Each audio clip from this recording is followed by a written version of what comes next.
Qué alegría estar nuevamente con todos ustedes. Hoy en el canal tenemos a un invitado muy especial, el doctor Milton López, ¿cierto? Sí. Él es gerontólogo. Gracias, doctor, por estar en el canal.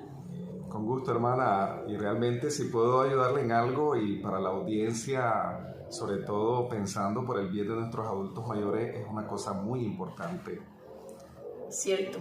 Bueno, doctor, vamos a empezar hablando uno de los temas más mencionados en el campo también de la psicología y la medicina, como es la unión o lo que repercuten las emociones en el cuerpo, ¿cierto? Es decir, cómo está unido las emociones con las enfermedades. Uh-huh. Exacto, hermana. Vean, no hay una cosa más interesante que determinar que el ser es un ser biopsicosocial y espiritual. Entonces, sí, significa que la parte psicológica que tiene que ver con las emociones obviamente se relaciona directamente con el estado de salud del cuerpo físico. Y voy a citar un ejemplo: las personas que, por ejemplo, están padeciendo de trastornos de ansiedad o de depresión, tienen una reacción siempre corporal. ¿Cuáles son esas reacciones? Que la persona puede estar decaída, agotada físicamente, puede sentir que no duerme bien, puede sentir que está nerviosa todo el tiempo. Sí. Entonces eso hace de que efectivamente las emociones determinan en gran medida también el comportamiento y la conducta de las personas. Sí, está muy unido, ¿verdad? Entonces, doctor, ¿considera usted que existe esa unión y repercusión? Totalmente, sí. Sí, es verdad. Totalmente. Inclusive viéndolo desde dos ángulos o dos direcciones, porque por un lado cualquier emoción fuerte o trastorno de la conducta o trastorno psicoafectivo afecta el cuerpo, ¿verdad? En su desempeño, pero también a la inversa. De repente, si estamos enfermos o no tenemos un buen estado de salud, eso puede acarrear problemas también de tipo psicoafectivo. Voy a poner un ejemplo: si alguien no se cuidó su peso o su sobrepeso, esto puede generar trastornos y problemas en la autoestima. La persona de repente ya no se siente atractiva, no se siente bien. Y entonces, claro, la relación esta entre lo físico y lo emocional va en las dos direcciones. Sí, ok. Gracias, doctor. Bueno, por acá tenemos otra pregunta. ¿Cuál sería el trato que usted aconseja que se le den a los adultos mayores para quizás llegar a prevenir una enfermedad o un desequilibrio emocional o mental? ¿Cuál sería como el trato, cierto? El trato que usted aconseja desde su experiencia, desde sus conocimientos, que se le debe dar a los adultos mayores. Bien, solamente por aclaración, hermana, es bueno para la audiencia amablemente que nos escucha. Cuando hablamos de personas adultas mayores, estamos hablando de personas de ambos sexos con 60 años y más. Hay países que los consideran a partir de los 65 años de edad. Ya. Y realmente la mejor manera, en realidad, de prestar atención o una mejor atención a los mayores está basado en dos puntos de vista fundamentales. El primero es que yo creo que tenemos que citar siempre el tema del amor. Es decir, tenemos que cuidar, tenemos que amar a nuestras personas mayores, independientemente del modo como sean, aún los problemas de salud que tengan, incluso aún los historias de vida pasada, porque hay personas que tienen historias de vida muy duras y difíciles, ¿verdad? Pero también con esa dosis de amor es importante el tema de la compañía, el acompañamiento. No hay peor situación para los mayores sentirse solos. El tema de la soledad es un sentimiento que incluso yo lo comparo más allá de una persona que está con una depresión muy profunda, de tal manera que la persona puede estar muy solitaria, y es ahí donde definitivamente la dosis de amor y la dosis de compañía son fundamentales. Pero también hay que tener en cuenta, hermana, que las personas mayores, en la medida que vamos envejeciendo, esto por las teorías psicológicas de muchas personas que han estudiado cómo envejecen psicológicamente las personas, y es que muchas de ellas la personalidad se va afianzando. ¿Qué quiere decir eso? Que la persona que era muy malhumorada, muy irritable, estos también se vuelven peores en ese momento. Las personas que fueron muy, por ejemplo, muy aisladas se vuelven peor, se aíslan más. O las personas que siempre tuvieron una tendencia a ser tristes, deprimidas, también se deprimen más. Entonces hay que tener en cuenta eso como una base fundamental para abordar mejor y adecuadamente al tipo de personalidad de los adultos mayores. Entonces, en esencia, eso tiene que ver conocer un poco la personalidad del mayor, darle mucho amor, mucha empatía, mucha comprensión, citando aquí tal vez el ejemplo de la oración famosa, ¿verdad?, de San Francisco: concédeme, Señor, ¿verdad?, no ser comprendido, sino comprender. Desde ahí comienza primero. Uno tiene que comprender para luego ver cómo se puede hacer un abordaje. Comprender al adulto mayor. Comprender al adulto mayor. Y muchas veces, hermana, esto es difícil porque como toda persona mayor envejece de manera distinta y tiene una historia de vida muy diferente a otra, lo importante es tratar de entender cómo las personas envejecen y uno también irlo experimentando de ese modo esos cambios que ocurren durante que la persona está envejeciendo. Sí, doctor, ¿y como qué tips o consejos podría dar usted a aquellos adultos mayores que se encuentran en soledad? O sea, ellos experimentan esa soledad, entonces, ¿qué les podría aconsejar usted para que esa soledad, cierto, no sea como tan pesada, tan difícil? Porque en realidad hay muchos casos en que sí están experimentando esa soledad. Pero para llegar como a combatirla, ¿cierto? ¿Qué consejos o qué tips les podría dar a nuestros oyentes si le están sucediendo? La mejor vacuna para la soledad, hermana, se llama compañía, acompañamiento.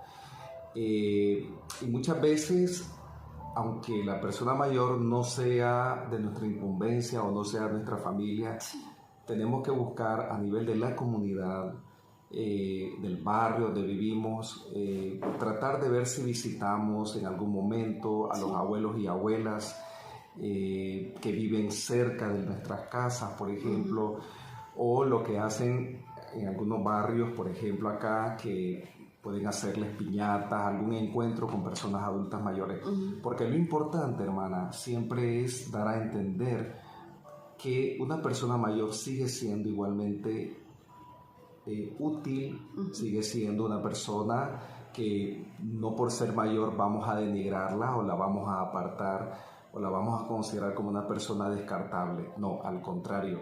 Recordemos, hay una frase muy linda que a mí me gusta mucho que dice así: ellos con su pasado hacen posible nuestro presente. Es decir, recordar que también esas personas adultas mayores, sean abuelos o abuelas, familiares o no, darles un valor muy importante, porque la persona humana siempre pasa por todas las etapas de su vida. Toda persona fue niño, fue adolescente, fue adulto joven. Ahora que es adulto mayor no significa que valen menos, sino al contrario. Estas personas hay que valorarlas bien porque tienen un acúmulo de experiencia y sabiduría que incluso pueden dar hasta buenos consejos a las personas jóvenes. De ahí el tema también que va ligado a lo que nosotros llamamos el vínculo intergeneracional. Siempre es bueno relacionar a los adultos mayores, los abuelos y abuelas, con los niños, los nietos, las nietas, para que ambos se alimenten. Los abuelos de la hiperactividad de la energía de los niños y niñas, y las niñas y niños alimentarse de los consejos de sabiduría de los ancianos. Sí, bien, doctor, gracias. Y por ejemplo, no sé si también se les puede motivar a que practiquen o tengan algún hobby, ¿verdad? Algo que a ellos les guste hacer, ¿cierto? Realizar. Y eso también les puede ayudar, ¿no? En parte no hay duda. De como descubrir qué. Hay una cosa muy interesante que en la historia de vida, por eso es bueno tratar de conocer un poco a profundidad a la persona que está en soledad o que está triste o deprimida o aislada. Por ejemplo, conocer un poco su historia de vida. ¿Qué quiere decir esto? Bueno, tal vez en el pasado a esta persona le gustaba el fútbol, entonces ahora podemos hacer el esfuerzo de ponerle a la televisión un partido de fútbol. En el pasado a esta persona le gustaba, por ejemplo, llenar crucigramas o hacer sopa de letra. Ahora se le pueden estimular con hacer crucigramas y sopa de letra. Pero siempre y cuando, o por ejemplo el tema del cuidado del jardín, que no necesariamente si la persona está incapacitada físicamente tenga que hacer un trabajo exhaustivo. o excesivo, pero puede de repente alguien ayudarle a cuidar el jardín, aunque sea desde una silla de rueda, que esta persona diga, mira, corta esa hoja que está seca. Ya eso puede ayudar un poco a la comunicación. Sin embargo, hermana, insisto, el tema es que nosotros podemos darle muchas opciones a la persona mayor, pero si esta persona solo le entregamos los materiales y no tiene nadie quien le ayude, quien los guíe, quien lo motive, quien converse. Fíjese que hay una herramienta fundamental, esto del que yo decía que el antídoto para el tema de la soledad es la compañía, pero también pondría un segundo elemento, la conversación, hermana. La conversación. Una cosa maravillosa que les gusta a nuestros abuelos y abuelas el diálogo. Es conversar, dialogar. El diálogo. Ellos son encantados que hablemos del pasado, de cuando eran jóvenes, cuando eran niños.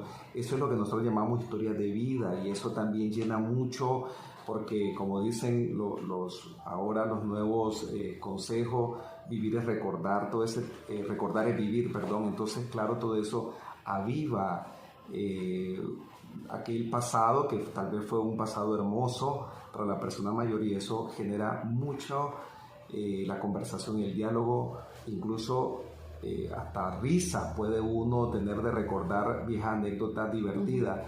Y eso está demostrado que cuando uno se ríe, hermana, mire qué tan fundamental la es sonrisa eso. Ayuda mucho, muy valiosa. A nivel cerebral la liberación de endorfinas, o sea, endorfinas de la felicidad, y eso hace que la persona ya pueda quedar ese día más contento, más animado, y en el resto de los días ya lo digamos. Entonces, conversación. Es toda una terapia la sonrisa. Reír es una cosa maravillosa. Yo la comparo, así como nosotros los médicos recomendamos dormir bien en lo posible, que esa es una prioridad fundamental, así como la buena alimentación, pues también las dosis de sonrisa, de abrazos inclusive. Fíjese, hermana, que hoy está demostrado científicamente que el solo hecho de que alguien abrace a otra persona, esa persona que recibe el abrazo también se siente en pocos segundos querida, se siente con mucha importancia, valorada, abrazarlo, apreciada. Entonces eso pueden ser de repente gotitas pequeñas de felicidad momentáneas, que eso ayuda grandemente. Excelente, excelente. Gracias, ok. Bueno, para ir finalizando, ya que el doctor es una persona muy espiritual y de fe también, que eso nos da mucha alegría, ¿en qué considera usted que la fe y la espiritualidad van a repercutir también en una sanación o el poder ir llevando, ¿cierto?, la enfermedad, ¿ya?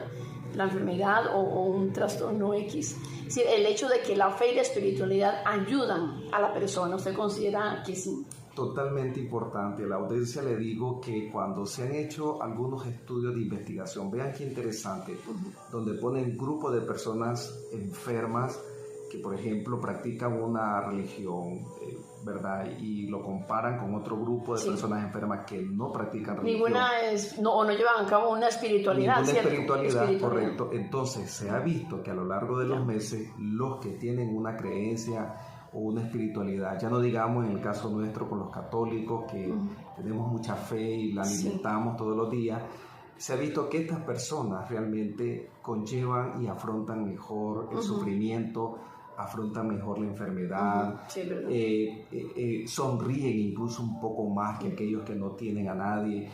Es decir, yo les decía al principio, hermana, en la entrevista, hoy está claro que según la Organización Mundial de la Salud, el ser humano no solo es un ser biopsicosocial, sino también espiritual. Y aquí viene el otro elemento. La espiritualidad incluso trasciende a lo demás. ¿Qué quiere decir? Que siempre tiene que haber un propósito de vida, tiene que haber, creo yo, la concepción y la idea de un ser superior que todo lo da de manera generosa, que todo lo que vivimos en la naturaleza, lo que vemos y disfrutamos de los alimentos, la generosidad de las personas, la lluvia que cae sobre la tierra abrazada por el calor, los mares llenos de peces, eso es contemplar también la maravilla de la creación de Dios. Y eso también hoy está demostrado que, por ejemplo, cuando uno va caminando sobre sendas de árboles, uno va exaltando la espiritualidad y eso hace que la persona también... La contemplación sería. La contemplación. Y entonces la persona se siente nuevamente el tema de las endorfinas. Renueva la mente, renueva el alma, se renueva las neuronas, se renueva todo. Se renueva todo, hermano. Entonces la espiritualidad es esencial. Es decir, en otras palabras, ejercitar siempre el tema de ser un ser espiritual, porque eso nos ayuda también muchísimo a afrontar no solo los problemas de la vida, sino las enfermedades de nuestro cuerpo, hermana. Sí, bueno. Y por supuesto que las emociones, ¿verdad? Sí, claro. Pues sí. Muchas gracias entonces por este ratito, por este momento, en verdad. Y bueno, este video también va a hacer, a motivar a muchas personas para que cuiden, para que valoren y quieran a los adultos mayores. A nuestros abuelos y abuelas. A nuestros abuelos y abuelas. No olviden esto, ¿verdad? Independientemente de la historia de vida de cada abuelo, de cada persona, porque hay abuelos que tuvieron historias de vida difíciles, duras, o personas muy crueles. Sí, otros no fueron cercanos, entonces otros fueron cercanos. Bueno, exacto. Me voy a desquitar con Julano, Sutana, porque no fue cercano, pero hay que valorarlos. Hay que valorarlos. Recordemos que nadie también tiene un destino claro en saber quiénes fueron su ancestro, ¿verdad? Sí. Pero es importante esto, recordar que de alguna manera el pasado ayudó a construir nuestro presente, y estos fueron nuestros abuelos y abuelas. Muchas gracias. Gracias entonces, doctor, nuevamente, que Dios lo bendiga mucho, y a todos ustedes, éxitos y bendiciones. Chao, buenas tardes, buen día.